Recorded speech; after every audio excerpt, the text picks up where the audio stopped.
జైళ్ళల్లో ఉన్నటువంటి ఖైదీలకి ఏమన్నా అరేంజ్ చేయడం, తిండా, డ్రగ్సా, మందా, గంజాయా, సిగరెట్ల, ఫోనా, ఇట్లాంటిది ఎవరు చేయగలుగుతారు?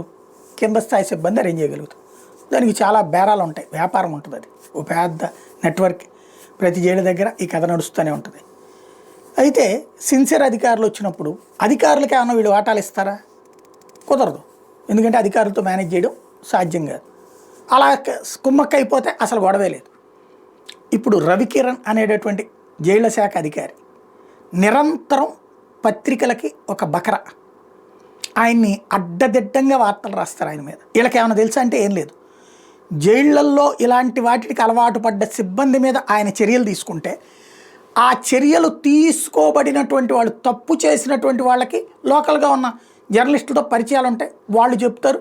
ఆ అధికారి మీద అడ్డదిడ్డమైనటువంటి కథనాలు రాసుకొస్తారు. ఇప్పుడు అట్లాంటిది స్టేజీ కొత్త మలుపు తిరిగిపోయింది. ఇప్పుడు ఆ రవికిరణ్ మీద ఏకంగా ఎస్సీ ఎస్టీ కేసు స్థాయి దాకా వచ్చేసింది. కోస్తా రీజియన్ జైలు శాఖ డీఐజీ రవికిరణ్ తనను కులం పేరుతో దూషించారంటే అప్పుడు విశాఖ కేంద్ర కారాగారం సూపరింటెండెంట్ కిషోర్ కుమార్ పోలీసులకు కంప్లైంట్ చేశారు.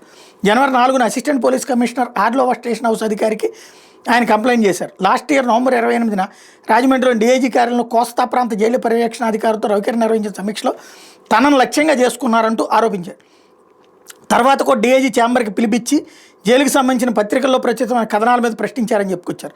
సమాధానం చెప్పేందుకు అవకాశం ఇవ్వకుండా కులం ప్రస్తావన తెచ్చి దుర్భాషలాడి అవమానించారని వివరించుకొచ్చారు.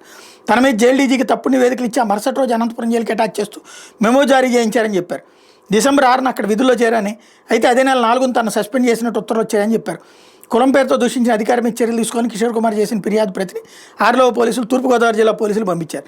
న్యాయశాల తీసుకుని తదనుగుణంగా చర్యలు తీసుకున్నామని central zone DSP Ramesh Babu చెప్పారు.